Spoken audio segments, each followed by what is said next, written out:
কিন্তু মেনুর এক পাও নড়ে না, গা ছাড়া দিয়ে দাঁড়িয়ে থাকে। ঝড়ের মতো বৃষ্টি নেমেছে, চারপাশে ঝাপসা করে দিচ্ছে বৃষ্টির তোড়, অথচ মেনুর যেন কিছুই দেখছে না, কিছুই শুনছে না।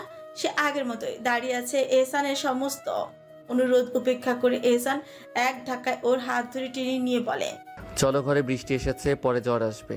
মেনুর সঙ্গে সঙ্গে ওর হাত ঝাটকা মেরে ছড়িয়ে নিয়ে ফুঁসে উঠে বলল, ছোবেন না আপনি আমায়, জ্বর আসলে আসুক। এহসান নিজের কপালে হাত রাখলো। মেয়েটাকে সে যতই বোঝাতে চায় ততই যেন আরো যে চেপে বসে ওর মধ্যে। আচ্ছা কি হয়েছে তোর, এমন করছিস কেন? দেখ জান, এভাবে করিস না, ঘরে চলে, এভাবে ভিজলে সত্যি জ্বর আসবে। কিন্তু মেহনুর এবার চিৎকার করে বলে ওঠে, আমায় বাড়ি নিয়ে যান, যতক্ষণ না নিয়ে যাবেন আমি এখানেই ভিজবো। এহসান এবার চোখ ফিরিয়ে নিল। ফিরিয়েই নিবে না কেন? বৃষ্টিতে মেহনুরের সাদা কামিজ ভিজে ওর শরীরের সঙ্গে লেপটে গেছে, স্পষ্ট করে তুলছে ওর ধপধপে ফর্সা গড়ন। এহসান তাড়াতাড়ি নিজের গা থেকে চাদর খুলে নিয়ে মেহনুরের দিকে এগিয়ে যায়, ওর গায়ে তার জড়িয়ে দেয় আর বলে, মেহনুর। ঘরে চল, এভাবে ভিজিস না। মেহনুর রাগে ওর থেকে সরে আসে, গায়ের চাদরটা ফেলে দিয়ে বলে, আপনার চাদরের আড়ালে থাকবো না আমি, বাড়ি নিয়ে যান আমায়। এহসান ওর পানে শান্ত দৃষ্টিতে তাকিয়ে বলে, তোর সারা শরীর স্পষ্ট দেখতে পাচ্ছি আমি, তাই চাদরটা গায়ে জড়িয়ে নে, বেয়াদব নারী। মেহনুর রাগের তারুণ্যে বলে, এহসান দেখলে দেখুক, আমি বাড়ি যাব, আমি শুধু এটা জানি থাকবো না এখানে আমি। ওর এমন জেদ দেখে ধমক দিয়ে বলে, তোর এখানেই থাকতে হবে, এখানেই থাকবি তুই। মেহনুর এহসানের দিকে তাকে শান্ত গলায় বলে, আপনি নিয়ে যাবেন না আমায়, তাই তো? এহসান বলে, হ্যাঁ, নিয়ে যাব না। মেহনুর এবার গেটের দিকে তাকিয়ে বলে, আমি চলে যাচ্ছি। গেটের বাইরে যদি কাটা তারও হয়, হলে হোক, মরলে মরি, আপনার কি তাতে? এই বলে মেহনুর গেটের দিকে পা বাড়ায়। এহসান ওর এমন পাগলামি দেখে হতভম্ব হয়, তবু মেহনুরকে বলে, মেহনুর। এভাবে গেলে হারাম পুরুষ তোকে দেখে নিবে। থেমে গিয়ে পেছনে তাকিয়ে বলে, দেখলে দেখুক, তাতে আপনার কি? এহসান ওর দিকে এগিয়ে গিয়ে বলে, আমার নারীকে আমি এখনো ভালো করে দেখলাম না, আর অন্য পুরুষ দেখে নিবে। মেহনুর রেগে চিৎকার করে বলে, চুপ থাকেন অসভ্য পুরুষ, নয়তো গাল ফাটিয়ে দিব। মেহনুর রেগে গিয়ে লাল হয়ে গেছে, আর সে রেগে গেলে কি থেকে কি বলে সে নিজেই বুঝে উঠতে পারে না। ঠান্ডা মেজাজি মানুষ রাগ করে না, আর যখন করে তখন যা মনে আসে তাই করে। এটাই মেহনুরের ক্ষেত্রে হয়েছে।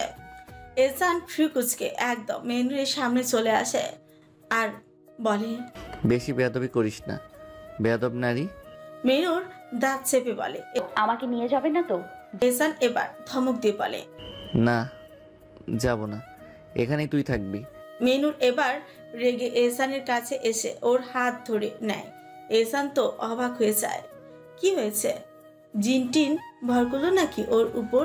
যেমন আচরণ করছে। মেহনুর ওর হাতের পাঞ্জাবি শক্ত করে ধরে টেনে নিয়ে যেতে থাকে।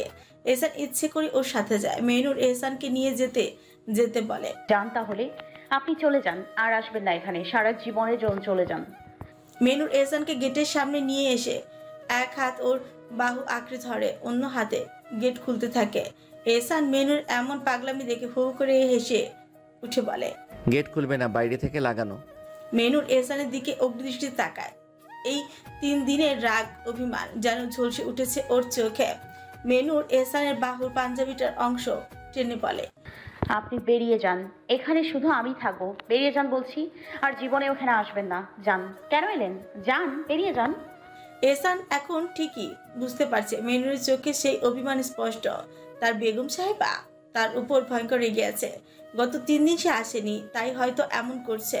এহসান মৃদু হেসে এবার মেহনুরের হাত নিজের থেকে সরিয়ে ওকে আপন বক্ষস্থলে আগলে ধরে নেয়, আর মেহনুরের মাথায় হাত বুলিয়ে দিতে দিতে বলে, আচ্ছা চলে যাব, শান্ত হও। ঝুমঝুমিয়ে বৃষ্টি পড়ছে চারপাশে, যেন আকাশও আজ নিজের ভারী মনটা হালকা করছে। সেই খোলা আকাশের নিচে দাঁড়িয়ে আছে মেহনুর, নিঃশব্দে নিশ্চুপে। তার মাথাটা ঠাঁই পেয়েছে এহসানের বুকের ঠিক মাঝখানে। বুকের ধুকপুকারিতে সে যেন এক আশ্রয় খুঁজে পেয়েছে, অথচ এই আশ্রয়ের মালিকই একদিন তাকে একা ফেলে চলে গিয়েছিল। শ্বাস নিতে কষ্ট হচ্ছে ওর। বুকের ভেতর চাপা অভিমান জট পাকিয়ে বসে আছে। নিজের রাগকে সামলে নিতে চেষ্টা করেও পারছে না। কেন এমন করলো এহসান? কেন তাকে এইভাবে রেখে চলে গেল? অথচ বলে সে ভালোবাসে। এটাই যদি ভালোবাসার নমুনা হয়, তাহলে আমি এমন ভালোবাসা চাই না। কিন্তু মেহনুরের রাগটা কার উপর করছে? এহসানের উপর নাকি নিচের উপর? এহসান তো আমার কেউ না, তাহলে কেন আমি এত রেগে আছি? কেন ওর চলে যাওয়ায় আমার এত অভিমান হলো? আগে তো কখনো এমন লাগেনি। নাকি আমি নিজের অজান্তেই এহসানের ওপর অধিকার দেখাচ্ছি? না, এটা হতে পারে না। আমি তো এহসানকে নিজের কিছুই ভাবি না। এই লোক নিষ্ঠুর, নির্মম। এই লোক মানুষ খুন করে। এমন পাষাণ্ডকে কেউ ভালোবাসতে পারে? তবুও কেন যেন সে কিছুতেই নিজেকে সরিয়ে নিতে পারছে না। সে এসব ভাবতে ভাবতে অজান্তে এহসানের বুকের সাথে আরো একটু জড়িয়ে গেল। তার নাক মুখ ঘষতে লাগলো ওর বুকের উপর, যেন এই বুকে তার একমাত্র আশ্রয়। এহসান এসেছিল একটু শান্তি খুঁজতে। তার নিজের নারীকে এক ঝলক দেখে কিছুটা হলেও মন শান্ত করার জন্য এসেছিল সে, আর সেটাই হয়েছে। মেনুর আজ তাকে আর ঘৃণা করছে না, চিৎকার করে বলছে না, আমি আপনাকে ঘৃণা করি। বরং উল্টো রাগ দেখাচ্ছে, অভিমান করেছে। এই তো সে চায় তার নারী তার সাথে রাগ করুক, জেদ করুক, অভিমান প্রকাশ করুক। এটাই তো ভালোবাসা। এহসান এক অদ্ভুত প্রশান্তি অনুভব করছে। বিষাদময় মনটা যেন এখন হালকা হয়ে গেছে। এহসান আলতো করে মেহনুরের মাথা নিজের বুকে থেকে তুলে। তখন তার চোখ যায় মেহনুরের মুখশ্রীর দিকে। বৃষ্টির পানিতে ভিজে মুক্তোর মতন জল করছে তার ত্বক। তার ঠোঁটের নিচে ছোট্ট তিলটা, লাল তিলটা এখন আরো স্পষ্ট। এহসান আর নিজেকে সামলাতে পারল না। আস্তে করে সে মুখ এগিয়ে নিল, তারপর নিজের ঠোঁট ডুবিয়ে দিল মেহনুরের সেই ছোট্ট তিলে। মেহনুর কেঁপে উঠছে। তারপর এহসান নিজেকে সামলে নিয়ে দ্রুত সরে আসে মেহনুরের থেকে। অতঃপর মুচকি হেসে গালে আলতো করে হাত রেখে বলে, রাগ করো, আরও বেশি করে করো। অভিমান করো, আরও করে করো। আমি এহসান আছি তো তোমার রাগ ভাঙানোর জন্য। তাই রাগ অভিমান আমার সাথেই করো। মেহনুর নির্বাক এহসানের দিকে তাকিয়ে রইল। সে ভেবেছিল এখন নিশ্চয়ই শাস্তি পাবে, কঠিন গলায় জর্জরিত হবে, কিন্তু উল্টো এহসান এসব বলছে। এহসান মেহনুরের এমন অবাক মুখ দেখে মুচকি হাসলো, তারপর আচমকা তাকে কোলে তুলে নিল। মেহনুর এখনো তাকিয়ে আছে ওর পানে আর ভাবছে, মাশাআল্লাহ, আল্লাহ, এত সুন্দর পুরুষ হয় নাকি যে একবার তাকালে চোখ ফেরানোই কঠিন হয়ে যায়? মেহনুর দিশেহারা চোখে তাকিয়ে থাকে এহসানের বৃষ্টি ভেজা মুখশ্রীর পানে। দাঁড়িয়ে পানি পড়ছে। আহা, এক মুগ্ধতা পরিস্থিতি। এহসানের দিকে তাকিয়ে থাকতে থাকতে হঠাৎ মেহনুরের চোখ গেল নিজের শরীরের দিকে। তারপর যেন বজ্রঘাত হলো ওর উপর। সে তো পুরোপুরি ভিজে গেছে। আল্লাহ, তার শরীর স্পষ্ট দেখা যাচ্ছে। অর্থাৎ এতক্ষণ ধরে সে এই অবস্থাতে এহসানের সামনে দাঁড়িয়েছিল। ছি। মেহনুর আতঙ্কিত হয়ে নিজের হাত দিয়ে পেট আড়াল করতে লাগলো। এহসান ওর কাণ্ড দেখে হেসে ফেলল। তারপর দরজার দিকে হাঁটতে হাঁটতে বলল, যা দেখার দেখে নিয়েছি, এখন আর লুকিয়ে লাভ নেই গো বেগম। মেনুর বড় বড় চোখ করে ওর দিকে তাকালো। সে থতমত খেয়ে বলল, কি দেখেছেন? এহসান ঠোঁট পাকিয়ে মুচকি হেসে বলল, বেশি কিছু না, শুধু তোমার গলার নিচে, পেটে, পিঠে যতগুলো তিল আছে সেগুলোই। এই কথা বলেই সে বাথরুমের দরজা ঠেলে দিয়ে খুলে দেয়। তারপর মেনুরকে কোলে থেকে নামিয়ে নিল। মেনুর কিছু বলতে যাবে, ঠিক তখনই এহসান বলল, আমি কাপড় আনছি, তুমি অপেক্ষা করো। মেনুর মাথা নিচু করে দ্রুত সরে গেল। তারপর মনে মনে নিজেকে গালি দিতে লাগলো। এই কি করলাম আমি? এত বিশ্রী পরিস্থিতি, ছি। এহসান বাইরে থেকে এসে আলমারি খুলে একটা সবুজ রঙের 3 পিস বের করলো। নাও, এটা পরো। তারপর সেটা নিয়ে বাথরুম দরজার সামনে এসে পড়ল। মেনুর ধীরে ধীরে হাত বাড়িয়ে কাপড়টা নিল। এহসান কক্ষে ফিরে এসে দ্রুত নিজের ভেজা কাপড় বদলে ফেলে, একখানা লুঙ্গি পরে নেয়। তারপর আয়নার সামনে দাঁড়িয়ে নিজের প্রতিচ্ছবি দিকে তাকালো। তার ছোটে এখনো মেনুরের সেই লাল তিলের স্বাদ লেগে আছে। সেটা মুছতে চাইছে না। এহসান বিছানায় পা ঝুলিয়ে বসে আছে, চোখে অধীর অপেক্ষার ছাপ। মেনুরকে দেখার তৃষ্ণা দিন দিন বেড়েই চলেছে। 3 দিন ধরে সে ওর মুখ দেখেনি। 3 দিন ধরে এই বুকের মধ্যে জমে থাকা অস্থিরতা এক মুহূর্তের জন্য কমেনি। আর কতক্ষণ অপেক্ষা করবে? ধৈর্য তো তারও আছে। মন চাচ্ছে এক দৌড়ে গিয়ে বাথরুম দরজাটা ধাক্কা দিয়ে খুলে ফেলো। তারপর মেনুকে কোলের উপর বসিয়ে রেখে ওর আঁখি পানে চেয়ে থাকো। তারপরেই খট করে দরজা খুলে যায়। অপেক্ষা প্রয়োগ শেষ। মেনুর বেরিয়ে আসে ধীর পায়। এক হাতে ভেজা চুলের ডগা আশ্রে নিচ্ছে, অন্য হাত দিয়ে ওড়না বুকের কাছে টেনে রেখেছে। সবুজ রঙের থ্রি পিসটায় যেন আরো মোহনীয় লাগছে তাকে। মুখের ওপর ছড়িয়ে থাকা জলবিন্দু মুক্তর মতো চিকচিক করছে। মনে হচ্ছে এগুলো পানি নয়, উজ্জ্বল কোনো জ্যোতির ফুলকি। এসান থমকে তাকিয়ে থাকে। এই অনুভূতিটা নতুন কিছু নয়, তবুও যেন নতুনের মতোই মনে হয়। প্রতিবারই দেখতে ইচ্ছে করে, প্রাণ ভরে দেখতে ইচ্ছে করে তার মেহনুরকে। দেখে কি কখনো মন পড়বে এই মেয়েটা যেন এক মাদকতা, এক মোহ। এহসান ওর দিকে এগিয়ে যেতে মৃদু হেসে সে বলে, কি রে কবুতরের বাচ্চা, যেখানে যাস সেখানে ঘুমিয়ে যাস নাকি? এত সময় নিলি? মেনুর কিছু বলে না, এমনকি তাকিয়েও দেখে না, ইচ্ছে করেই না। এহসানের প্রতি রাগে, অভিমানে, ক্ষোভে ওর বুকের মধ্যে যেন আগুন জ্বলছে। একটা মানুষ এতটা নির্দয় কিভাবে হয়? তাকে ফেলে রেখে গেল একা, অথচ বলে ভালোবাসে। এটা যদি ভালোবাসার নমুনা হয় তবে ঘৃণা নমুনা কেমন? আর এরই মধ্যে এহসানের পরনে নেই কোনো গেঞ্জি, খালি গা। লজ্জা লাগছে মেনুরের। মেনুর কিছু না বলে চুল মুছতে মুছতে পাশ কাটে চলে যেতে নেয়। এহসান কি তা হতে দেবে? এক ঝটকায় ওকে নিজের কাছে টেনে নেয়, কোমরের চারপাশে শক্ত করে হাত বাঁধে। মেনুর অবাক চোখে ওর দিকে তাকিয়ে থাকে। এত রাগ, এত অভিমান কবুতরের বাচ্চা তোর আমার উপর? মেনুর আরো অস্বস্তিতে পড়ে যায়। এই লোকটার গায়ের ঘ্রাণটা কেন জানি ভয়ঙ্কর, অথচ মোহনীয়। ওর নাকে উষ্ণ শ্বাস লাগছে, বুকের সাথে বুক লেগে আছে, শরীরটা কাঁপতে থাকে। নিজেকে সামলাতে দুহাত মুঠো করে তাদের ত্বচ চেপে বলে, এখনো যাননি কেন? যান, আপনার নতুন বউয়ের কাছে যান। এখানে এসেছেন কেন? এটা আমার বাড়ি, এখানে শুধু আমি থাকবো। এই মুহূর্তেই বেরিয়ে যান। কেন? এহসান একটু বিচলিত হয় না, বরং ঠোঁটের করে এক রহস্যময় হাসি ফুটিয়ে বলে। নতুন বউ পেলি কোথায়? সে আরো কাছে টেনে নেয় মেহনুরকে, এতটাই কাছে যে ওর গায়ের কাঁপুনি স্পষ্ট বোঝা যায়। মেনুর ধৈর্য হারিয়ে ফেলে, দাঁতে দাঁত চেপে বলে, যাকে এখন জোর করে বিয়ে করেছেন তার সাথেই তো থাকার জন্য আমায় এখানে বন্দি করেছেন। এহসান ওর কপাল আলতো ঠোঁট চয়, গভীর গলায় বলে, প্রয়োজনে আমার মৃত্যু হোক, তবুও তুমি ছাড়া আমার সাথে অন্য নারীর নাম না জুড়ুক। মেনুর কেঁপে ওঠে, শরীর থমকে যায়, চোখে ধোঁয়াশা জমে। সত্যি বলছে এহসান, নাকি ওকে বিভ্রান্ত করছে? মেনুর শীতল দৃষ্টিতে তাকিয়ে থাকে এহসানের পানে। এহসান ওর নরম মুখখানি দু হাতের মাঝে নিয়ে চেয়ে থাকে মেনুর নিষ্পাপ আঁখি পানে কিছু মুহূর্ত, তারপর খায়েল গলায় বলে, এভাবে তাকিও না তুমি আমার পানে, আমি যে চিরতরে ঘায়ল হয়ে যাব তোমার এই আখিতে।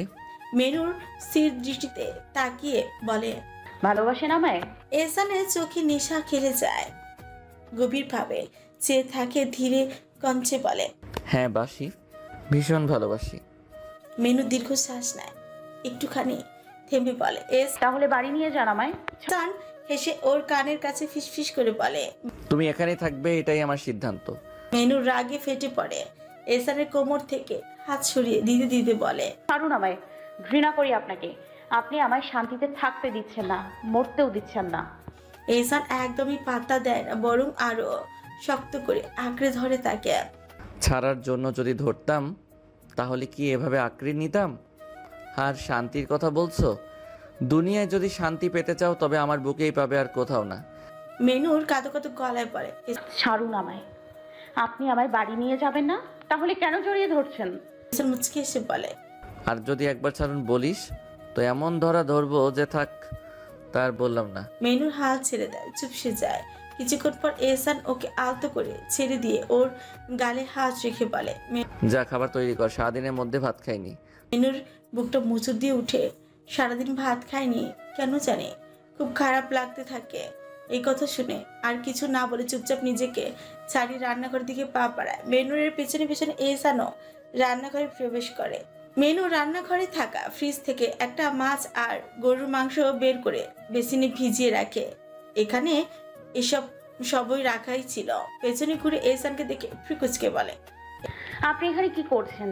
এহসান ওর দিকে তাকিয়ে থাকে, বলে, তো আমার আসা নিষেধ নাকি? মেনুর পেঁয়াজ কাটতে কাটতে বলে। হ্যাঁ নিষেধ, এখান থেকে যান। এহসান ওর কথায় কোনো উত্তর না দিয়ে চুলোর উপর রাখা তরকারি রাখার পাত্রে ঢাকনাটা সরাতে সরাতে বলে। কি রান্না করেছিলি? মেনু টমেটো কাটতে কাটতে বলে। কিছুই না। আর এহসান চমকে বলে, মানে তুই খাবার কি দিয়ে খাচ্ছিস? মেনু দীর্ঘশ্বাস ফেলে। এহসানের পানে তাকিয়ে এক পলক ফের নিজের কাজে মনোযোগ দিয়ে বলে। আলু ভর্তা আর ভাত দিয়ে। এহসান বেশ রেগে যায় এতে। সবকিছু আছে, তাহলে শুধু এটা দিয়ে কেন খাবে? আর কড়া গলায় বলে। মেনু এরপর যদি দেখি এমন, তো মায়ের একটাও মাটিতে পড়বো না, বেয়াদব নারী। মেনুর কিছু বলে না, চুপচাপ রান্না করতে থাকে। এহসান একটু এগিয়ে গিয়ে মেনুরের সামনে দাঁড়ায়। মেনুর এহসানকে নিজের এতটা কাছে দেখে আবার খালি গায়ে বেশ অস্বস্তিতেই পড়ে যায়। তাও নিজেকে সামলিয়ে এহসানের দিকে তাকিয়ে বলে। কি সমস্যা কি? এভাবে এখানে দাঁড়িয়ে আছেন কেন? সরুন। এহসান রান্নাঘরে রাখা তের সাথে হালান দিয়ে বলে। কেন, কি সমস্যা আমি থাকলে? মেনু তাতে দহ চেপে বলে। এহসান লজ্জা করে না এভাবে গায়ে গেঞ্জি ছাড়া এসে আমার মুখের সামনে দাঁড়িয়ে আছেন? ঠোঁট কেটে হেসে বলে। না রে, লজ্জা করে না। শুধু গায়ে গেঞ্জি কেন, লুঙ্গিও যদি না থাকে তাও লজ্জা করবে না? মেনুরের কান গরম হয়ে উঠে এহসানের এমন কথা শুনে। ছি ছি, কতটা নির্লজ্জ কথা। মেনুর আর এহসানকে কিছু বলে না, নিজে নিজে ফিসফিস করে বলতে থাকে। আস্তাগফিরুল্লাহ, মাবুদ মাফ করো তুমি। ছি ছি ছি। এহসান মেনুর এমন কথা মৃদু হেসে বলে। বউ হোস তুই আমার, তোর সামনে এসব কথা বললে গুনাহ হবে না, বরং সোয়াব হবে। মেনুর মাছ তেলে ভাসতে ভাসতে বলে। ছি ছি, এত নির্লজ্জ আমি আমার বাপের বংশে দেখিনি। ছি। এহসান মেনুর এমন কথা শুনে বলে। মেনু তুই যতটা নির্লজ্জ আমায় বলছিস, ততটা নির্লজ্জ কিন্তু আমি নই। তাতে দহ চেপে বলে। তা শুনি কি বাকি রেখেছেন লজ্জার, যে আপনি এতটাও নির্লজ্জ নন? এহসান শোনাচিয়ে বলে। তোকে বাচ্চার মা বানানোর বাকি রেখেছি, আর এটাই সব থেকে লজ্জার আমার জন্য, যে বিয়ের 7 মাস হতে চলল আর বাপ হওয়ার পদ্ধতি গ্রহণ করিনি। মেনুর এবার বেশ চটি গিয়ে বলে। আর একটা কথা বলে না খেয়ে থাকবেন, রান্না করবো না আমি। এহসান মৃদু হেসে বলে। সমস্যা নেই, খাবারের বদলে তোকে খেয়ে নিব, চলবে আমার? মেনুর এহসানের এতটা খারাপ কথা শুনে আর একটা বাক্য ব্যয় করে না, চুপচাপ রান্না করতে থাকে। এহসানও আর কিচ্ছু বলে না, চুপচাপ বসে থাকে। মেনুর মাছ ভাজা আর গরুর মাংস রান্না করেছে, কারণ সে জানে এহসান গরুর মাংসটা বেশ প্রিয়। নিসা বেগম বলেছিল মেনুরের নিজের মতো রান্না করেছে, আর এহসান নিজের চোখে তৃষ্ণা মেটাতে ব্যস্ত। সে আপন নারীর পানে তাকিয়ে সে মেনুরকে মন ভরে প্রাণ ভরে খুঁটিয়ে খুঁটিয়ে দেখছে। মেনুরের থুতনির নিচে তিলটা বেশ নজর কাটছে এহসানের। তাই এহসান হঠাৎ মেনুরকে বলে। এদিকে আয় না রে। এহসানের হঠাৎ এমন ডাকে মেনুর বরকে গিয়ে ওর পানে তাকিয়ে বলে। কেন? এহসান চোট কেটে হেসে বলে। একটা চুমু দেই তোর থুতনিতে। মেনুর এহসানের এমন কথা শুনে নিজের হাতে থাকা খুন্তির দিকে তাকিয়ে বলে। গরম খুন্তি লাগিয়ে দিব ঠোঁটে যদি আর একটা অসভ্য কথা বের হয় আপনার জবান দিয়ে। মেনুর কথা শুনে এহসান আফসোস করে বলে। আস্তাগফিরুল্লাহ, মাবুদ মাফ করো তুমি এ বেয়াদব নারীর বেয়াদবি। এটাই বলে এহসান সময় ব্যয় না করে মেনুরের পেছনে এসে দাঁড়ায়। ওকে কিছু বলার সুযোগ না দিয়ে মেনুরের পেছন থেকে জড়িয়ে ধরে ওর কাঁধে থুতনি রাখে।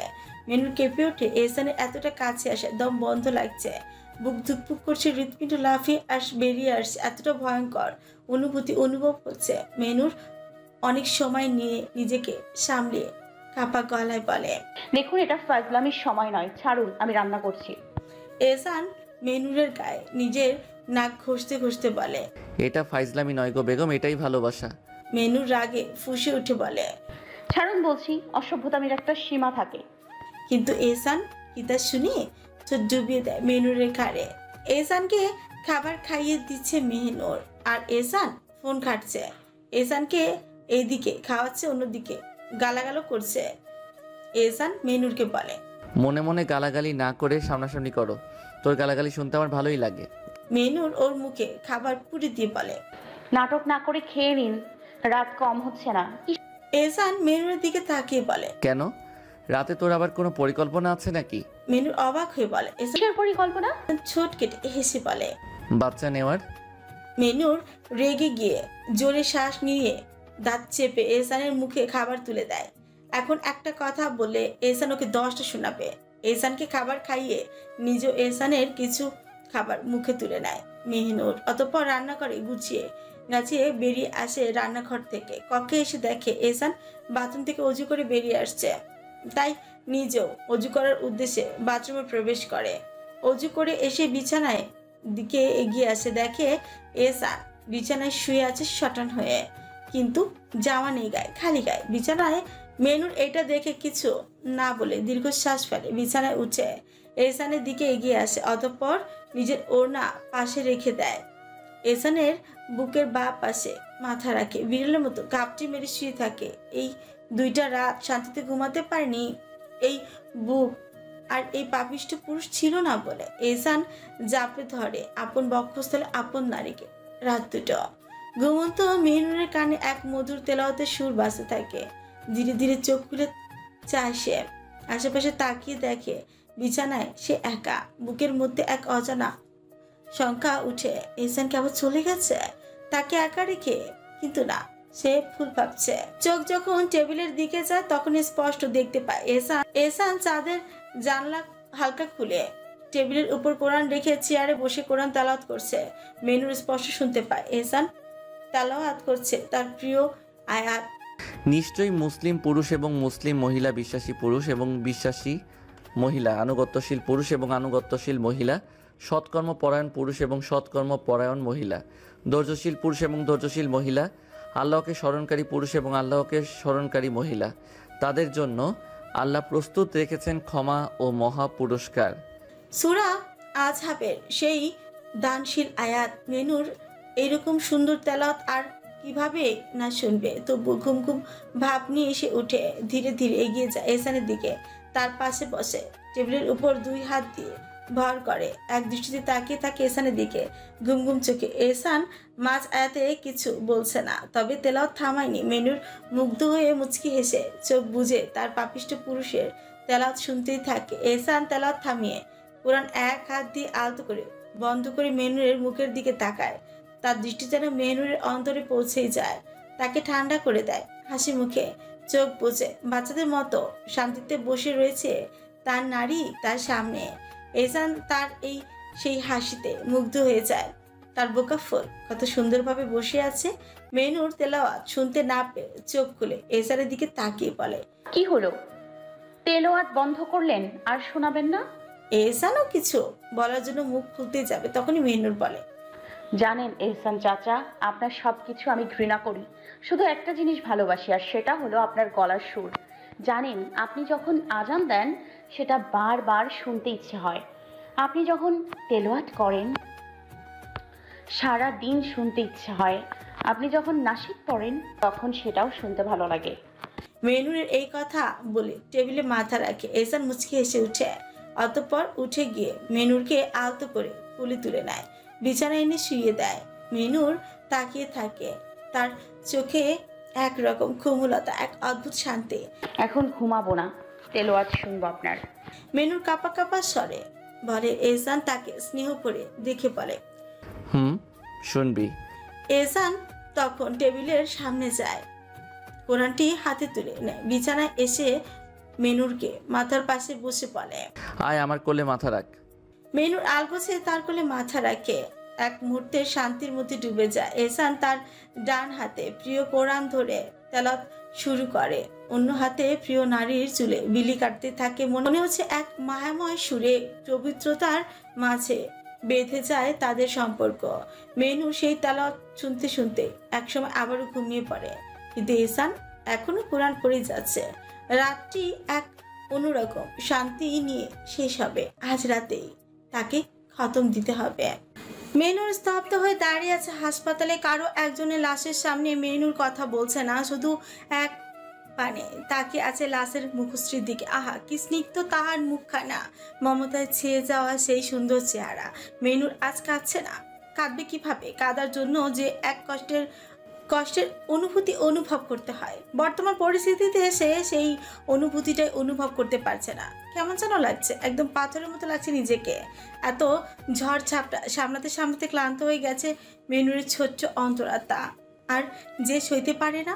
মেনুর স্পষ্ট দেখতে পাচ্ছে হাসপাতালে সাদা বিছানায় সুন্দরভাবে শান্তি নিয়ে শুয়ে আছেন একজন মহিলা। উনি আর কেউ নন, উনি তার সবচেয়ে আপনজন, তার মা।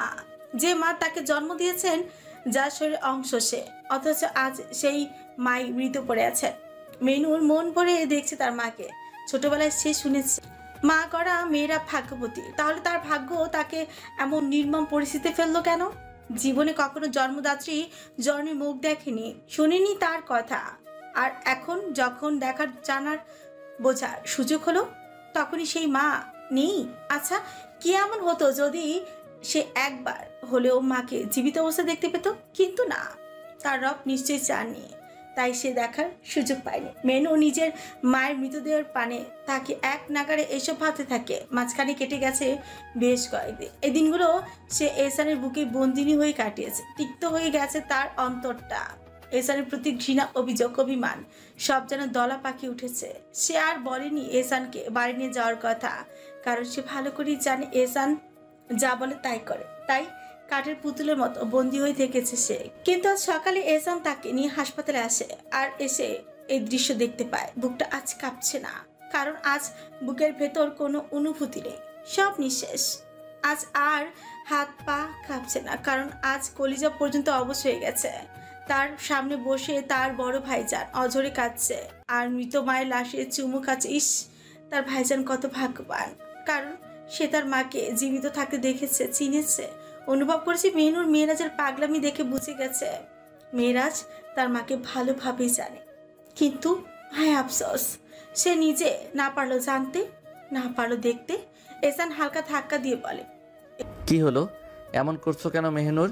এহসানের কথা মেহনুর তার পানে তাকায়, তারপর নিজের মায়ের দিকে তাকিয়ে বলে, মাকে দেখছি, আমার মাকে দেখছি, মন ভরে দেখছি, কত সুন্দর আমার মা। নিশ্চয় আমার মায়ের মনটাও অনেক সুন্দর ছিল, তাই না এহসান চাচা? মেহনুরের কথা এহসান বুঝতে পারে সে নিজের মধ্যে নেই, উল্টাপাল্টা বকছে। এহসান মেহনুরের হাত ধরে অন্যদিকে নিয়ে যাওয়ার জন্য বলে। মেহনুর চলো, এখানে এসে বসো। অসহায় গলায় বলে, না, দেখি না একটু মন ভরে, আমি আমার মাকে একটু পরেই তো হারিয়ে ফেলবো, চলে যাবে আপন বাড়ি, কবরে। মেহনুরের কথা শুনে তীব্র কষ্ট লাগে এহসানের। তার ইচ্ছে ছিল একদিন মেহনুরকে তার মায়ের সঙ্গে দেখা করাবে, কিন্তু কি থেকে কি হয়ে গেল। মেয়েরাজ মেহনুরের দিকে তাকিয়ে হাও মাও করে কেঁদে উঠে বলে, আমায় মাফ করে দিস রে। মায়ের আর তোর সাথে এ দুনিয়ায় দেখা হলো না। আমি বলতে চেয়েছিলাম তোকে সব, কিন্তু তুই সব সামলাতে পারবি কিনা। মেহনুর তাকে কিছু বলতে দেয় না, এক দৌড়ে ভাইজানের কাছে গিয়ে তার চোখের পানি মুছে দিয়ে বলে, না, তুমি কেঁদো না, আমি বুঝি তুমি কেন বলনি। এহসান ভেবেছিল মেহনুর মেয়েরাজের উপর রাগ করবে, কিন্তু হলো উল্টো। মনে মনে বলল, এহসান সবাইকে বুঝতে পারলি বোকা নারী, শুধু এই পাপিষ্ট আমার ভালোবাসাটাই বুঝলি না। মেয়েরাজ বসে থেকে মেনুরকে জড়িয়ে ধরে কেঁদে উঠে। মেনুর তার মাথায় হাত বুলিয়ে দিতে দিতে নিজের কান্না চেপে রাখতে চায়, কারণ এখন তার কান্না আসছে। এখন অনুভব হচ্ছে তার মা আর দুনিয়ায় নেই। মেনুর কান্না গলায় চেপে বলে, তুমি কেঁদো না ভাইজান, এতে আমাদের মায়ের কষ্ট হবে। আমাদের মা কত কষ্ট করেছে এই দুনিয়ায়, অন্তত মৃত্যুর পর শান্তিতে থাকুক। কথা বলে মেনুর মেয়েরাজের থেকে সরে এসে একদম নিজের মৃত মায়ের মুখের সামনে ঝুঁকে এক দৃষ্টিতে তাকিয়ে থাকে তার দিকে। তারপর এক পলক মেয়েরাজের দিকে দেখে বলে, ভাইজান, আমি একদম মায়ের মতো হয়েছি, তুমি নিশ্চয়ই আমাদের বাবার মতো হয়েছো, তাই না? দেখো, মায়ের মতো একদম আমি হবো। কি সুন্দর না ভাইজান? মেনুর নিজের মধ্যে নেই, যা মনে আসছে তাই বকছে। এই যে এহসান, এই দুই ভাই বোনের পাগলামি সাক্ষী হচ্ছে। মেনু নিজের নিকাব খুলে নিজের ঠোঁট ছোঁয়ায় মায়ের কপালে, গালে, সর্বাঙ্গে, তারপর ফিসফিস করে বলে, আপনার সাথে দেখা তো আর হলো না এই জাহানে, তবে চিন্তা করবেন না, এই দুনিয়া আর কয়দিনের, অতি শীঘ্রই দেখা হবে কাল হাসরের মাঠে আমাদের, ইনশাল্লাহ। এই কথা বলে মেনু ঠুকরে কেঁদে উঠছে। এহসান আর দাঁড়িয়ে থাকে না, দ্রুত এগিয়ে এসে মেনুরকে ধরে নিয়ে যেতে চায়। মেনুর যেতে চায় না। এহসান না পারতে ধমক দিয়ে বলে, তুই পাগল হয়ে গেছিস? জানিস না মৃতদের জন্য কাঁদতে নেই? এহসান মেনুরকে অনেক কষ্টে কেবিনের বাইরে নিয়ে আসে, যেখানে মেনুরের পরিবারের সবাই অপেক্ষা করছেন। তারা কেউ ভেতরে যাননি, যতই হোক গায়তর বলে কিছু আছে। মেনুরের মা তাদের জন্য হারাম, তাই ওনার লাশও তাদের দেখা হারাম। আর বাড়ির মহিলারাও এখনো ভেতরে যাননি, কারণ এতক্ষণ এহসান সেখানে ছিল। যদিও তারা পর্দার আড়ালে ছিলেন, তবু এহসান মেনুরকে নিয়ে আসার পর সবাই সামনে এসে দাঁড়ান।